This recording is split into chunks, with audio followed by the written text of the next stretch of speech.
cities and towns, staring authorities right in the face. The news is that the United Nations projection indicates that by 2050, 70% of the world's population will be living in urban centers, and this includes Nigeria, where it is estimated that 218 million of the country's population at that time will already be living in urban centers. In fact, by 2020, which is barely a few years away, the projection is that 110 million Nigerians, which is about 75% of the country's population, will be living in urban centers. This is 31 million persons higher than the total population of 79 million Nigerians who were living in cities and towns across the country as at 2010. As the population explodes in different parts of the world, so does the issues of managing the cities and towns. However, there are emerging global best practices in city management. But this is hardly the story of many of the cities and towns in Nigeria, where authorities practically appear helpless. This is Straight Talk. I am TV. Welcome to the program. As at 2014, Nigeria was said to generate 32 million tons of solid waste annually, with only between 20 to 30% of the waste actually collected. The truth is that this data and similar ones are mere estimation of the actual waste generated by millions of Nigerians across the country, in view of the fact that the authorities are yet to be effective at waste management in cities and towns in the 36 states of the Federation and the Federal Capital Territory, Abuja. As we speak, a 2017 report by WaterAid, an international charity organization working in 38 countries worldwide, rates Nigeria as the worst country in Africa for urban sanitation access, with 130 million out of the over 170 million population. That is 2/3 of the entire citizens of Africa's most populated country not having access to adequate sanitation.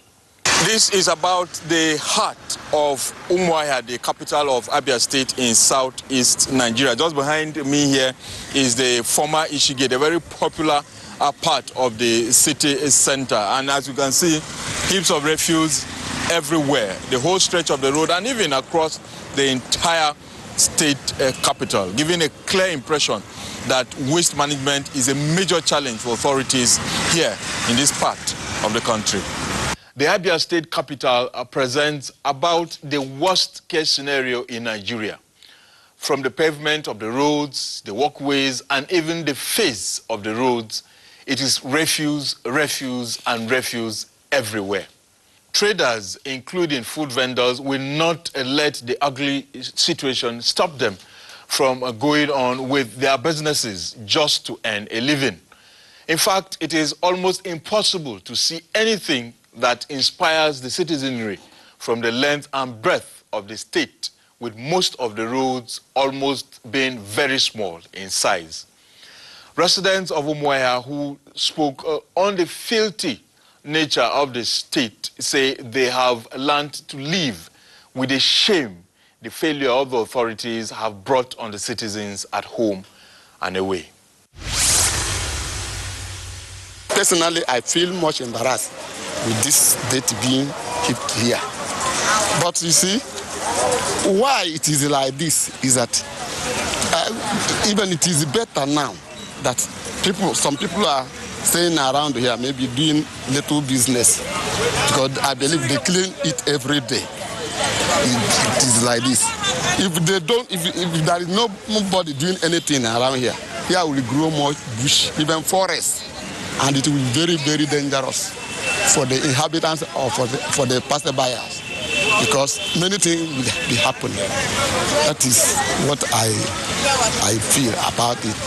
Personally, I feel embarrassed by this date, because this is capital city of Abia state, and when somebody from another state come here and see it, you know, he will brand all of us as dirty people. So I feel embarrassed because I know what I mean. Even my mother herself now, woman, Past 4 months now, they never pay my mother. That's the only thing I have to say. So make no disturb anybody for this dustbin where they here. Now government will go disturb. Nothing concern us with this dustbin. How before the 4 months that they be owing them, how often do they practice? Okay, that one is not my own answer. I don't tell you my own. Within there for my mind. Now only thing white thing, that white thing. Now only thing there for my mind. So what do you want government to do? Government supposed put eye for this thing now. Now what is government supposed to do now? I be government. You say the whole of ABIA say so. It's not only UMUAHIA. For only UMUAHIA they talk about because this thing where now see dustbin where and where. Okay, this thing is not good like this. Let us know what we go do this. I beg. Before it is not like this because now since when he dissolve this market, as he dissolve this market, quite all right. Make it, if you want this place to close, it is not good. But if you want this place to be market, make it arrange and well.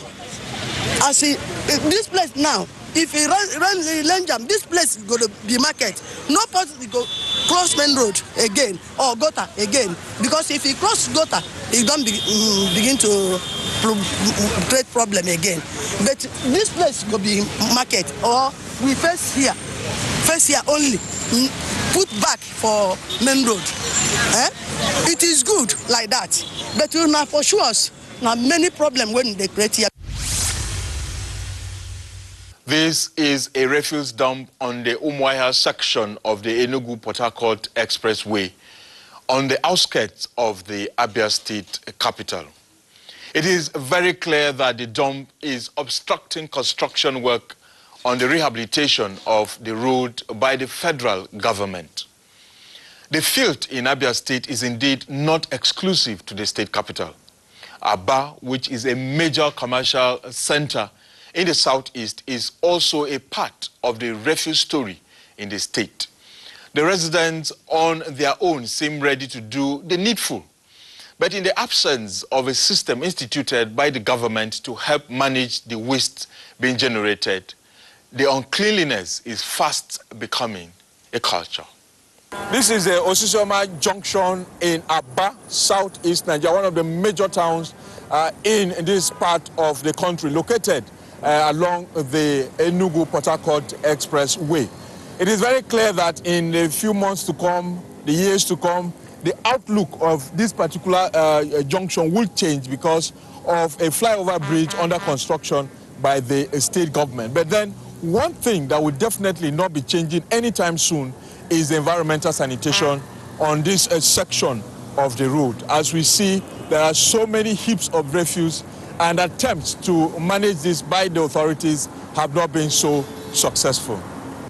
This whole stretch of the ENUGU-Aba-Port Harcourt Expressway is an eyesore, with businesses, however, thriving in the middle of the very dirty and unkept environment. For very obvious reasons, most of the residents who admitted that the situation is unacceptable would nonetheless not talk about it, insisting that the government knows what to do. What I see is not good. At least those people are dropping refugees, government is supposed to make a place for them to drop the refugees for. So because all those things, it's an eyesore. It's not good. That's what I suggest. The government is supposed to make a place. People used to drop a refuge. The story of uncleanliness in Abia State cannot be told in one day.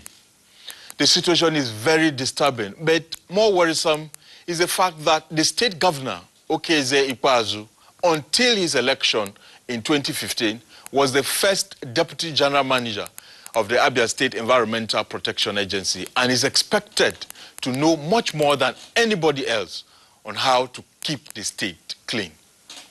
We visited the head office of the Abia State Environmental Protection Agency in UMUAHIA several times for an interview with the general manager, Ikechukwu Apugo.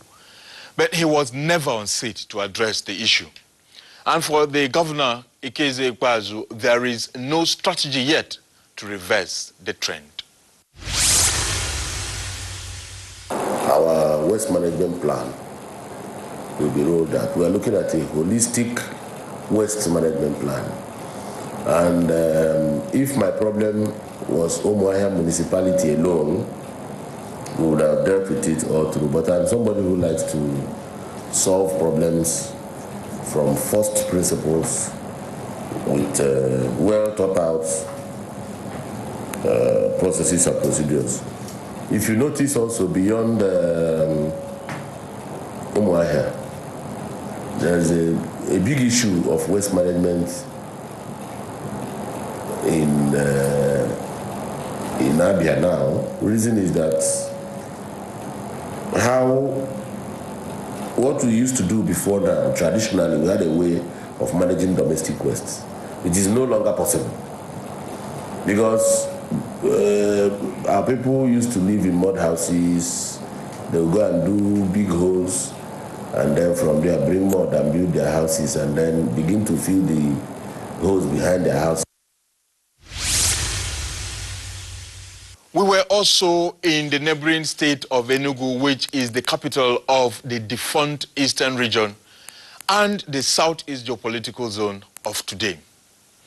The network of roads in the core city is impressive, but the environmental sanitation does not complement the beauty that should be on display in the capital city.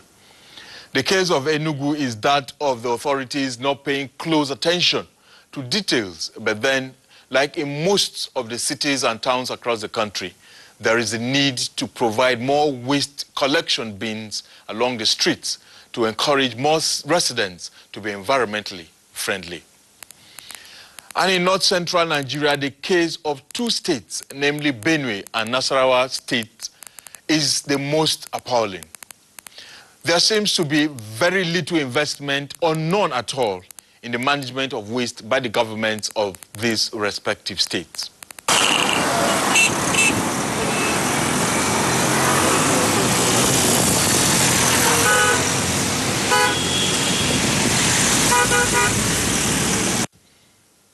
This is Lafia, the capital of Nasarawa state. The streets easily tell you the story of how not to manage a city in the 21st century. The town is the home to commercial motorcycles and all that is associated with it. This perhaps is the contributing factor to why the streets of Lafia, especially the major highway passing through the capital city, is always looking very unpresentable.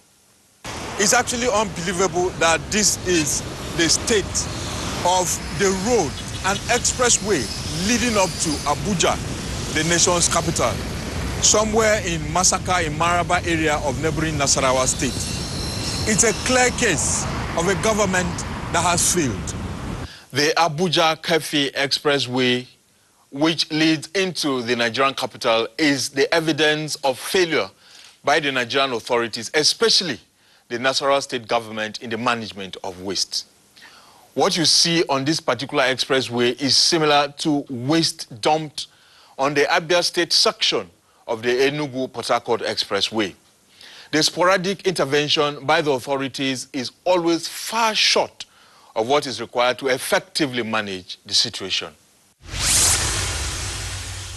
There's nothing like government in this area now. Issue of refuse, all this kind of thing. It's only all these Hausa people that used to pack and throw it away. Throw it as in far place? Yeah, in far place. Don't just always carry it and go another area and throw. There's no dumping site here. And that's more reason why people behave anyhow here. Some that don't have money to give to those mishara. So they normally, like, for example, in the rainy season, they dump their waste in the rain, or maybe in the gutter, or in the canal. They dump. That's how they dump their waste. And as you can see, that's how we have a dirty environment here, which is not good for our health at all. But sometimes we do take the burden by ourselves. Most of the things we do here, we do it by ourselves. Sometimes we throw it through the river. Sometimes they come back. Sometimes we burn it through our. Some certain things we burn it like leather. When the rain falls now, they now take the dustbin inside the gutter, so they should try and make a government of the environmental case about the road. because the refuse is blocking the gutter. The function of the water cannot be able to move. And the road, look at the sand, is blocking the road. So they should try, government should try and find solution to. Instructively, the sanitation situation in Nasarawa State, especially on the Abuja-Kefi Expressway, is just but a shadow of the underdevelopment visited on the many densely populated communities along the road in Karu local government area of the state. In a 34-page international report, the United Nations Human Settlements Program's UN Habitat describes Karu, strategically located, quote, as a gateway to and from Abuja, end of quote. But with, quote, overflowing landfill sites and garbage dumps, with waste piling up on streets and almost no recycling opportunities, end of quote. And when confronted with the failure of the state government to provide basic urban services, including waste collection and management for the people and affected communities, the state governor, Tanko Almakura, finds a near-perfect excuse. Pushed out of the federal capital to wherever they could find. And the only place they could find as their sanctuary, the neighboring state, and particularly we in Nasarawa state that has a longer contiguous boundary with the federal capital. These people come with all their vehicles, with all their population, and continue to wear and tear our infrastructures, the roads, the power supply, the water system, and what have you. And ironically, Nasarawa State doesn't have any support to assuage or to reduce the burden on it. So that is why it is very, very necessary that neighboring states reactivate this joint planning commission where certain funds will be given to assist these neighboring states in absorbing the shock of hosting the undesirables of the federal capital. What is more, the FCT accesses about 1% of the national revenue, specifically for the purposes of solving some of these problems. But as ironic as that, the burden is more on the neighboring states that are not getting anything. I would also urge the federal government, the Federal Capital Territory, and other conglomerates that operate within the federal capital to ensure that their workers pay taxes, paying to where these workers are staying. The rule, tax law says you pay your payee where you reside.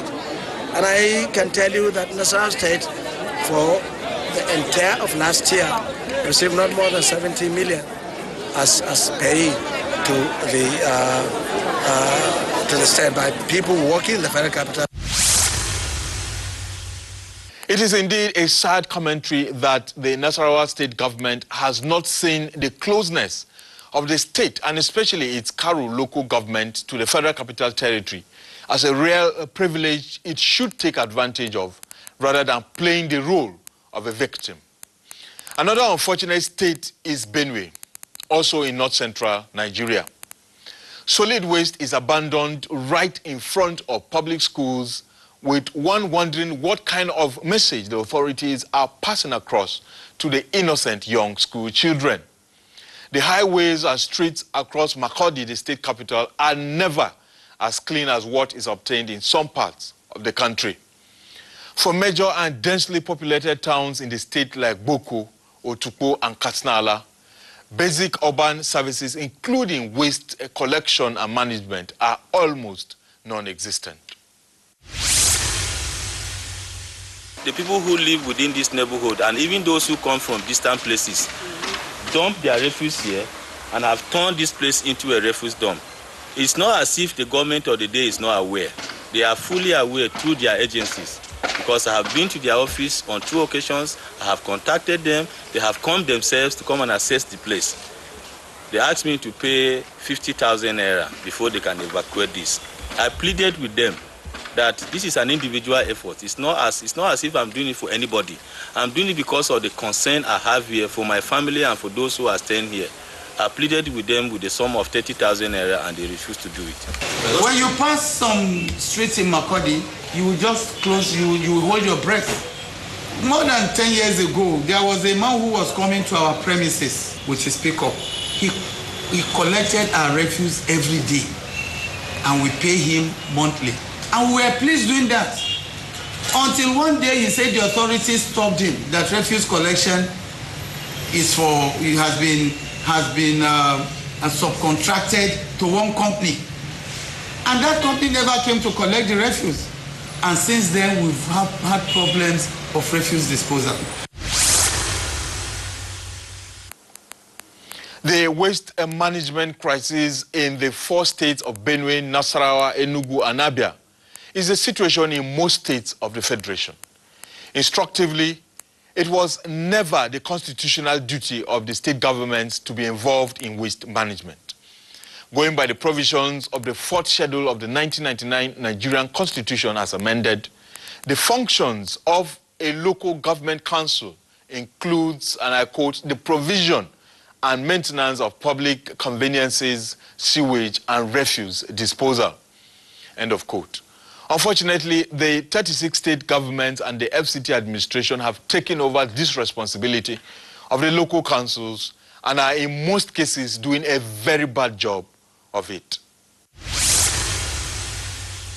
When you see them, maybe they have a little droppings, and so they go to do one of these removal of waste. But more often, it is the local government that performs because it is our responsibility. Why are we lacking? Because the resources are not there.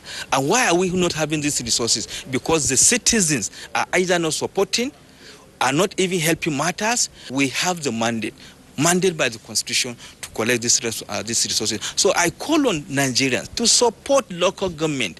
All arms of government, federal and state government, should support the local government. Most cities in Nigeria are facing the challenges of rapid urbanization and rapid urban growth. One of the fundamental issues that we have is that our cities lack jurisdictional administration or governance. Any city in Nigeria that is a big city will have more than one local government. And when you are planning, usually plan cuts across administrative boundaries. So you cannot say, yes, there are some states that have been doing well. During the early stages of Year and Habitat presence, they worked in Anambra State. They worked on the plans. We have just completed 9 cities in Ocean State. But how do we implement that? Because this is a general thing that they say mostly the issues in Nigeria is not planning, but that of implementation. As of now, so much needs to be done if our urban centers are to accommodate this increase in population. Because right away there is a backlog in terms of housing. They say 14, 16, 17, it all depends on which whoever is looking at it. If you look at the backlog of services, in fact, in sanitation, the national average is not up to 30% coverage for sanitation. So you find out that most of the people are living in cities. In part 2 of our edition on how Nigerian cities and towns are becoming some of the dirtiest urban centers in Africa and the world, we shall engage the failure of state governments and the FCT administration to invest in waste-to-wealth recycling projects as one of the international best practices in the management of waste. That's Straight Talk. I am TV. We appreciate our partners and media dimensions. Thank you also for watching, and goodbye from Abuja.